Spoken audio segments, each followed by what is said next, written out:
especial porque Jesus está no nosso meio. A palavra diz que onde estivesse 2 ou 3 reunidos no nome dele, ele estaria presente. E nós o conhecemos e sabemos que a sua palavra, ela não volta vazia, sem antes cumprir o seu objetivo pelo qual ela foi designada. Amém? Nós somos gratos a Deus pela oportunidade de nós estarmos na casa do Senhor mais uma vez. Que a oração do Davi no Salmos 24, versículo 7, quando ele disse que uma coisa ele pediu ao Senhor e ele ia buscar isso com constância, que ele pudesse estar na casa do Senhor todos os dias.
Eu entendo que a presença de Deus será suficiente para que nós possamos atravessarmos esses dias firmes, de cabeça erguida, olhando para o Senhor, que é autor e consumador da nossa fé.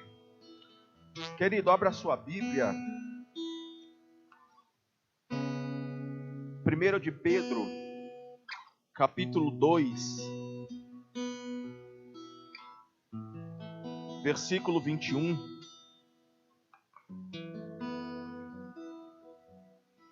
Hoje o tema da minha ministração é rejeitando a ofensa e seguindo para o essencial.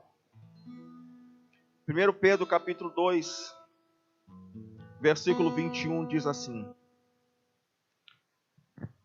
porquanto para isto mesmo fostes chamados,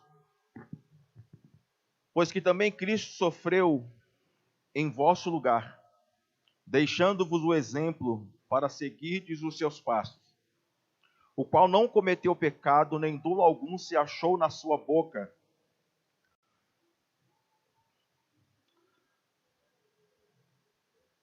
Pois ele, quando ultrajado, não revidava, quando maltratado, não fazia ameaças, mas entregava-se àquele que julga retamente, carregando ele mesmo em seu corpo sobre o madeiro os vossos pecados, para que nós, mortos para os pecados, vivamos para a justiça. Por suas chagas fostes sarados. Porque estáveis desgarrados como ovelhas, agora, porém, vos convertedes ao pastor e bispo da vossa alma. Quando nós lemos as cartas do Pedro, primeira e segunda carta, se nós não conhecermos a história, fica distante para assimilar o Pedro dos evangelhos do Pedro das cartas. É um Pedro muito diferente. O Pedro das cartas do evangelho é um Pedro que ele foge, ele se esconde, ele nega que conhece Jesus. Por quê? Porque o Pedro não quer sofrer. Porque o Pedro ele está apavorado com o sofrimento. Então, quando Pedro ele olha para Jesus e vê Jesus naquele estado, e quando perguntam para o Pedro se ele conhecia Jesus, o Pedro diz que não, porque o Pedro ele não está disposto a sofrer por causa de Jesus naquele momento. Só que o Pedro transformado, Pedro restaurado, Pedro transformado por Jesus, ele escreve as suas cartas com a intenção de que os irmãos que estavam dispersos, que eles pudessem ser alcançados pela palavra. Esse Pedro está dizendo que sofrer por Cristo é bem-aventurado, é uma bem-aventurança sofrer por Jesus. Pedro está dizendo que, no versículo 21, porquanto isso mesmo, fosse chamados, pois que também Cristo sofreu no nosso lugar, e nos dando assim um exemplo. Quando nós olhamos para a Bíblia, para a palavra de Deus, Jesus é o nosso maior exemplo de que sofrimento algum deve nos parar. Obrigado, Cristo. Deve nos impedir de fazer aquilo que nós fomos chamados para fazer. Quando nós olhamos para a Bíblia, Jesus ele foi diversas vezes ofendido, sim ou não? Diversas vezes Jesus passou pela ofensa.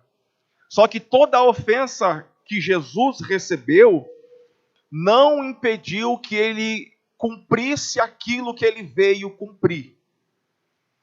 Nós temos visto nesses dias que a ofensa tem sido uma armadilha do diabo, tem sido uma isca que o diabo tem usado para prender, para paralisar as pessoas e impedir as pessoas delas continuarem no seu propósito.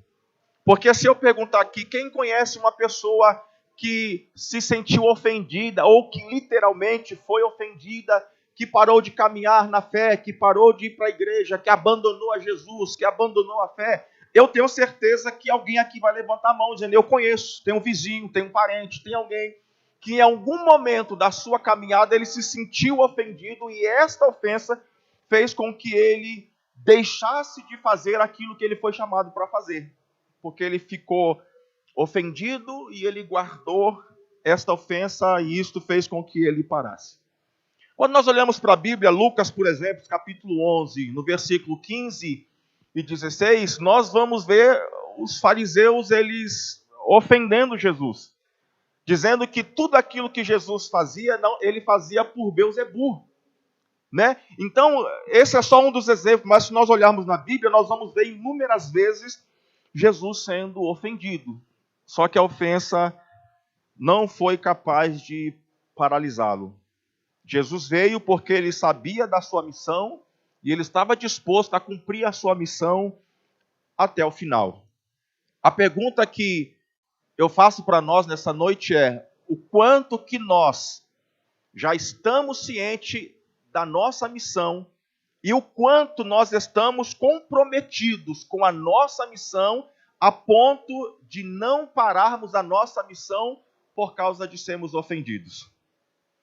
Então, quando nós somos ofendidos e nós temos a real consciência da nossa missão, eu tenho certeza que nenhuma ofensa é capaz de nos parar. Agora, a pergunta que eu faço para nós é: por que eu não devo me ofender? Por que eu não devo me ofender?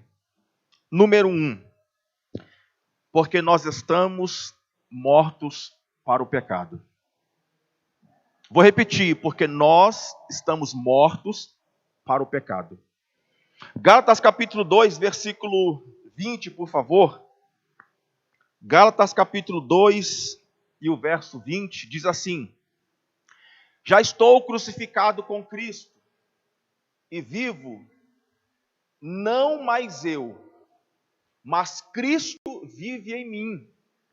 E a vida que agora vivo, vivo na carne, vivo-a pela fé do Filho de Deus, o qual me amou e se entregou a si mesmo por mim. Ou seja, em outras palavras, o que o Paulo está dizendo? Agora não sou eu mais que vivo.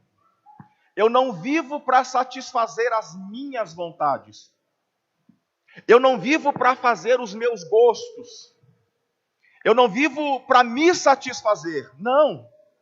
Eu estou morto em Cristo. Agora eu vivo para Cristo, para satisfazê-lo, para agradá-lo, para honrá-lo, para alegrá-lo. Este é o motivo da minha existência. E quando nós temos esse entendimento que nós já estamos mortos para o pecado, a ofensa não nos toca. Por quê? Porque morto não se ofende. Sim ou não? O morto não se ofende. Então, alguém que está morto ali, por mais que alguém vá lá fazer insultos, ele não se ofende. Por quê? Porque ele já está morto. E se nós estamos mortos para a carne, nós também não nos ofendemos. Eu gosto sempre de dar um exemplo de que no tempo da escravidão, se um escravo acordasse de manhã meio indisposto, às vezes nós acordamos meio indispostos, sim ou não, irmãos? E aí, ele está meio indisposto, ele olha para o seu patrão e fala assim: Vera, hoje eu não vou trabalhar não, porque eu não estou me sentindo bem, hoje eu vou tirar o dia de folga. O que é que o dono ia falar para ele, gente? Você não tem escolha. Que dor, o quê? Se arruma, vai trabalhar. E ele tinha que trabalhar de qualquer jeito, ele não tinha escolha, é servo. Só que, quando aquele mesmo patrão descobre que aquele servo morre, ia resolver se ele fosse até o seu servo morto e falar: levanta daí. Que negócio de morrer o quê? Levanta daí, vamos trabalhar. Ia resolver? Não. Por quê? Porque ele já estava morto. Então o servo, ele tinha domínio, ele tinha autoridade sobre o servo enquanto ele estava vivo. Só que quando ele morre, o servo perde toda a autoridade e autonomia que tinha sobre ele. Uma vez que nós morremos para o pecado, a ofensa não tem nenhum poder sobre nós, porque nós não vivemos para satisfazer a nossa carne, nós vivemos para agradar ao Senhor. Agora, quanto mais nós se ofendemos com os outros, por aquilo que os outros nos fazem, isto mostra o quão perto nós estamos da terra e quão longe nós estamos do céu. E eu não estou aqui falando, nem defendendo, nenhuma fala que nós não devemos nos entristecer com a ofensa. Não estou falando isso. Eu não estou aqui nessa noite te falando que quando nós fomos ofendidos, a gente tem que sair cantando e... Não estou falando isso. Eu estou falando que na mesma velocidade que nós somos ofendidos, deve ser a mesma velocidade que nós devemos liberarmos o perdão. Tem que ser na mesma velocidade. Porque se a velocidade que eu sou ofendido é uma, e a velocidade que eu vou liberar o perdão é uma velocidade lenta, nesse processo eu corro um risco de criar dentro de mim, de criar no meu coração uma raiz de amargura, como diz o escritor aos Hebreus. Então, eu fui ofendido, não tenho que ficar remoendo. Eu fui ofendido, não tenho que ficar me lamentando. Eu fui ofendido, não tenho que ir para o quarto e ficar chorando e perguntando por que fizeram isso, por que falaram isso. Não. Na mesma velocidade que eu sou ofendido, tem que ser a mesma velocidade que eu tenho que liberar perdão e bater o pó, sacudir a poeira, dar a volta por cima e a vida que segue. Porque quantas pessoas elas hoje, elas não estão desfrutando do reino de Deus. Elas não estão servindo o reino de Deus porque elas guardaram a ofensa. Gente, vamos ser sinceros. Vamos falar a verdade. Nós somos ofendidos, sim ou não? Só que nós também ofendemos. Se nós somos ofendidos, em algum momento, mesmo intencionalmente, nós ofendemos alguém. E se nós armazenarmos essa ofensa dentro de nós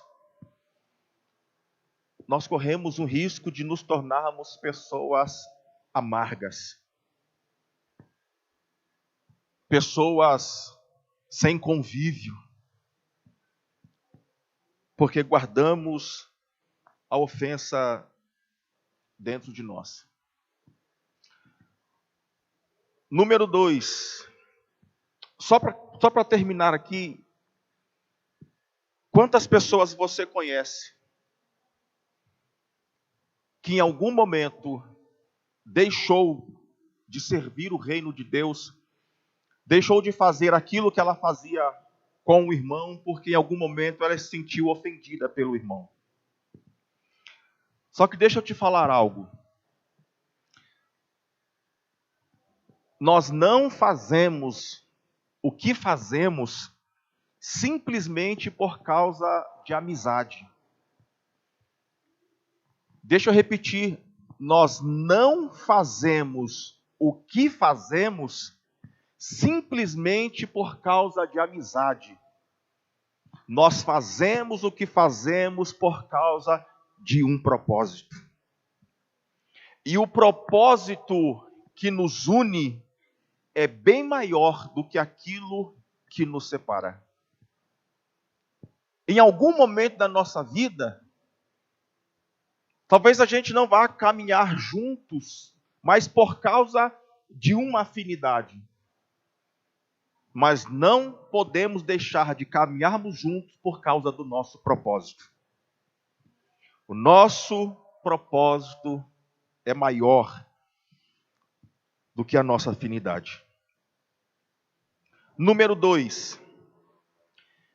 Por que eu não devo me ofender?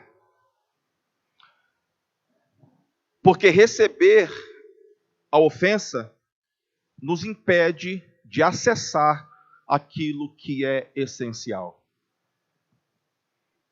Receber a ofensa nos impede de acessar o que é essencial. Porque ser ofendido é uma coisa. Receber a ofensa é uma outra coisa. É diferente. Ser ofendido, Claudemir, e receber a afronta. Receber a ofensa. São duas coisas totalmente diferentes. Alguns anos atrás, eu falo isso com propriedade. Alguns anos atrás, nós estávamos indo para casa, a gente nem tinha carro ainda. E o Lucas e o Diego hoje já têm 20 e poucos anos, eram pequenos. E aí nós morávamos aqui no Jardim Comercial, na rua do final do ônibus. E nós congregávamos lá no Parque Fernando. E nós estamos chegando em casa, eu, a Cláudia, o Paulo era de colo ainda. E aí, do nada, parou um cara na minha frente, a gente voltando, e parou na minha frente e começou a me xingar. De tudo quanto foi nome. Começou a me xingar e me xingar. E eu não sabia nem o que fazer, nem o que falar. Na hora eu fiquei... E aí eu olhei para a Cláudia e olhei para os meninos e eles estavam olhando assim para mim. E naquele dia eu consegui ler o que estava ali nos olhos deles, irmão. Sabe o que estava escrito nos olhos deles? E aí, você não vai fazer nada? Tipo assim, aí, vai fazer o quê? E aí, irmãos, eu não sabia se eu ia para cima dele para mostrar para os meninos, é macho. Ou se do outro lado eu fiquei ali naquele momento perdido, sem saber o que fazer. E eu lembro que a única coisa assim que pulou de dentro de mim, eu olhei para ele e falei assim, cara, Jesus te ama. E aí ele olhou para mim e falou assim: Jesus me ama. Jesus me ama. Aí saiu e foi andando e dizendo: Jesus me ama. Jesus me ama. E aí eu olhei para eles e aí vamos para casa. Mas por dentro de mim eu queria falar assim: tá vendo? O pai não precisa nem de demonstrar, com uma palavra só já. E aí, o que eu percebo? Que nós não estamos livres de sermos ofendidos. Em casa, na família, na igreja, no trabalho. Nós não estamos livres de sermos ofendidos. Só que entre ser ofendido e receber e aceitar a ofensa é diferente. O problema não é nós sermos ofendidos. Porque não adianta eu falar aqui para irmãos, fica tranquilo. Você está ouvindo hoje sobre ofensa, você não vai ofender e você também não vai ser ofendido por ninguém. Você recebe? Eu sabia que ninguém ia receber. Porque você corre o risco de sair ali fora e ser ofendido por alguém. Então esse não é o pior problema. O problema é o que nós vamos fazer depois que nós fomos ofendidos. Depois de sermos ofendidos, o que nós vamos fazer? Nós vamos devolver a altura ou nós vamos fazer cumprir a palavra de Provérbios capítulo 15, versículo 1, que a resposta branda desvia o furor. Porque tem gente que é assim, irmão, eu sou crente, mas minha mão não é. Já ouviu isso? Tem que converter, não tem, irmão? Não, eu sou crente, mas eu não sou bobo. Não, eu sou crente, mas... Não. Nós vamos ser ofendidos. Mas depois da ofensa, o que é que nós vamos fazer? Nós iremos manifestar a nossa carne ou nós iremos manifestar a presença de Deus? Porque o Provérbios capítulo 15, versículo 1 diz que a resposta branda desvia o furor.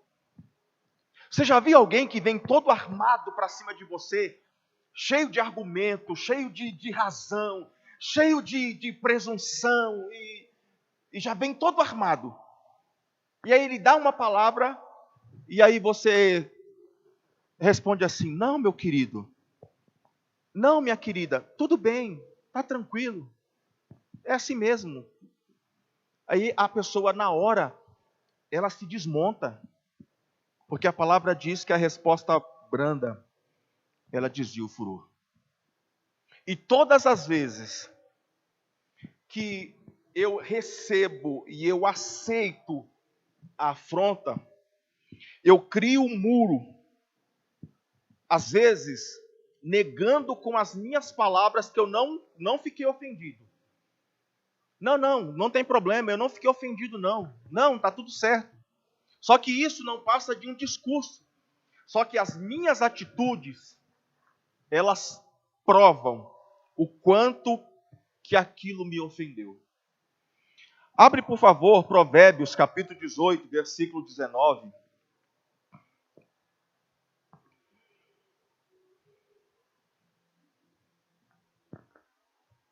O irmão ofendido é o que, gente?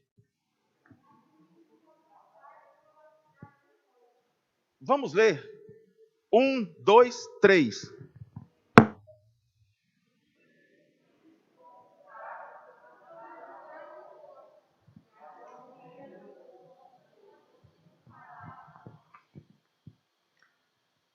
Você já foi conversar alguma vez com um irmão ofendido?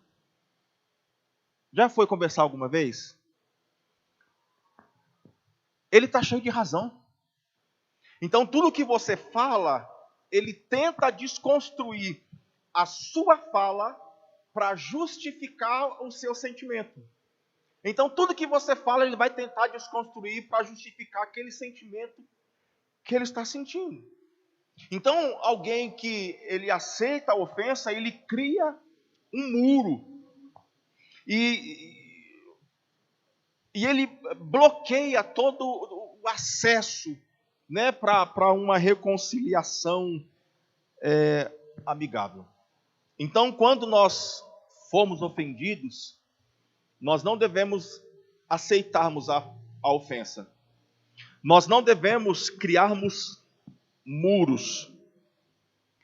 E nós não devemos nos isolarmos. Provérbios 18, versículo 1, por favor.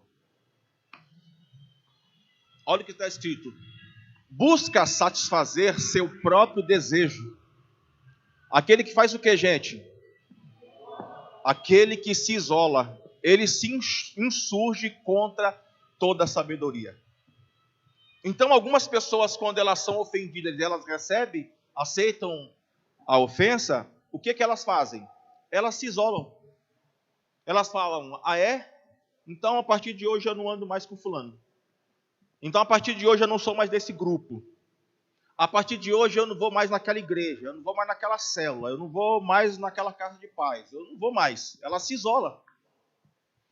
Quando, na verdade, se a pessoa ela recebe a afronta, a ofensa, o que ela deve fazer? Ir lá e conversar com a pessoa, sim ou não? Já que ela recebeu, já que ela aceitou, ela ficou ofendida, vai lá e conversa com a pessoa. Só que muitos, eles se isolam, muitas pessoas se isolam. E a partir do momento que eu me isolo, eu me torno uma presa fácil para o diabo. Todas as vezes que alguém se isola, a palavra está dizendo que ela está pensando nela, está pensando em satisfazer o desejo dela.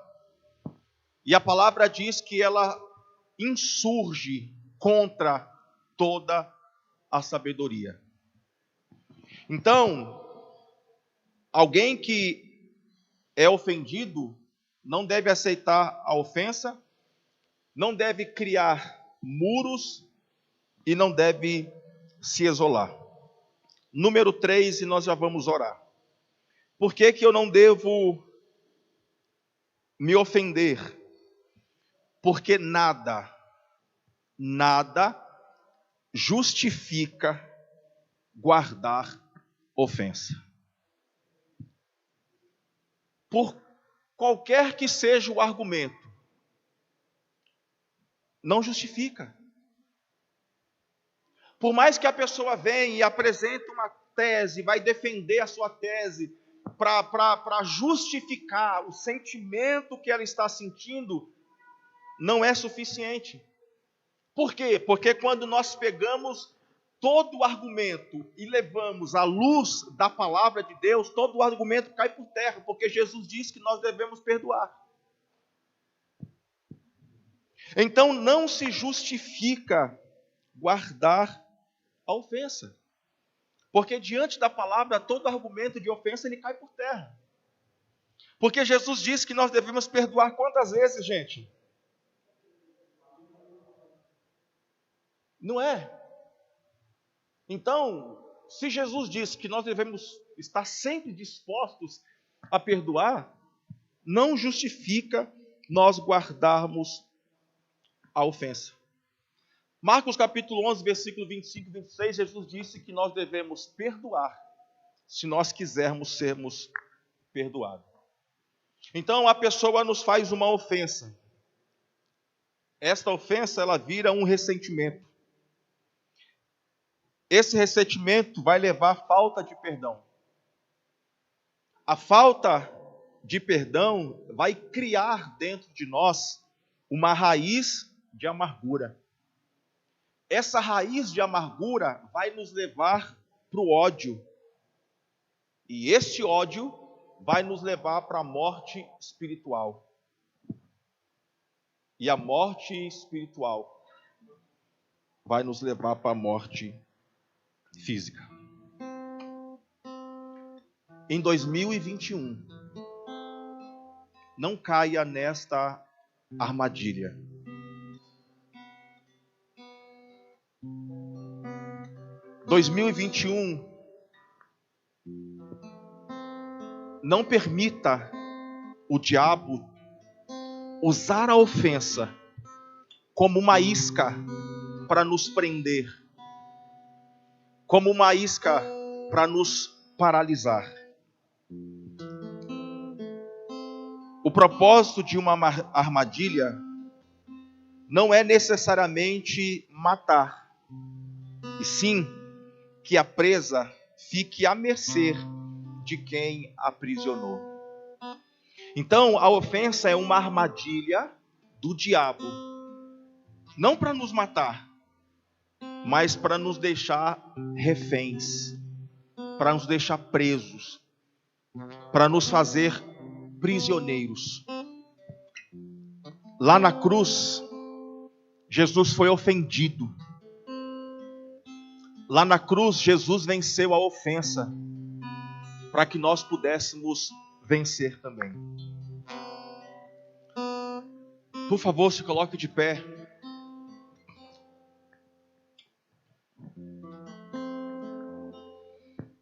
Talvez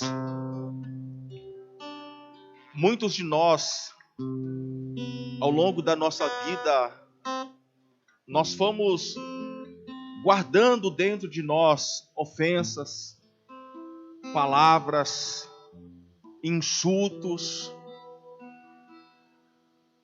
e nós fomos armazenando isso dentro de nós.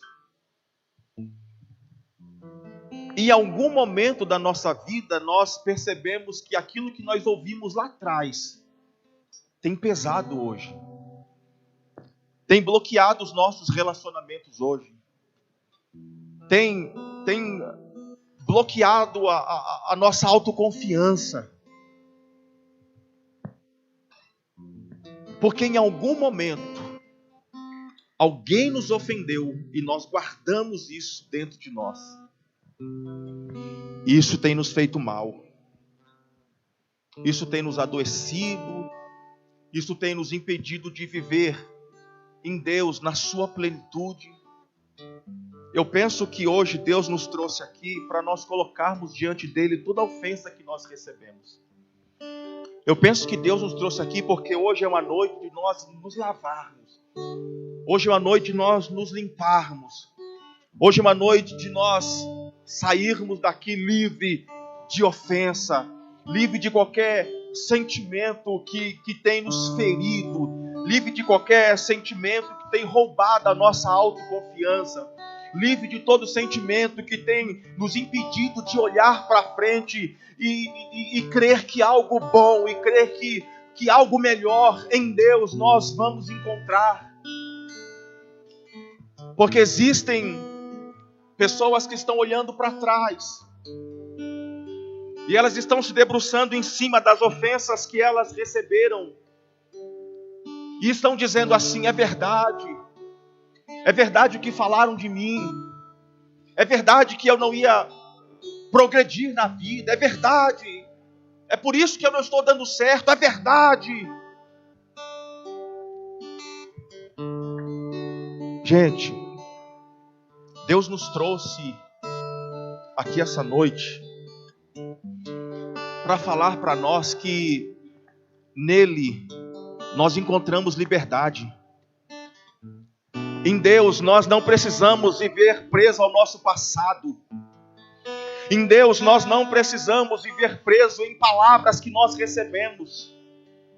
Em Deus todas as coisas se fazem nova. Em Deus, Romanos capítulo 8, versículo 1, em Deus nenhuma condenação há para aqueles que estão em Cristo Jesus, que não andam mais segundo a carne, mas andam pelo Espírito. Em Deus nós podemos sim andarmos em liberdade. Em Deus nós podemos sim sonharmos com algo melhor, com algo novo. Em Deus nós podemos sim olhar para frente e enxergar em Deus algo bom. Eu sei que nós estamos vivendo dias difíceis. Eu sei que a perspectiva é de dias ruins.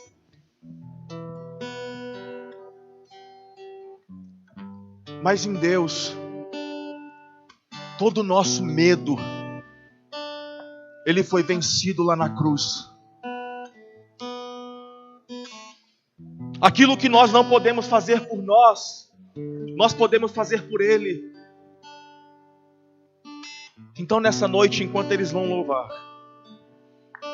eu queria que você trouxesse à sua memória toda a palavra de que um dia você ouviu, de cada ofensa que um dia você recebeu, e que você percebe que em algum momento isso ainda te fere, que em algum momento isso ainda te toca.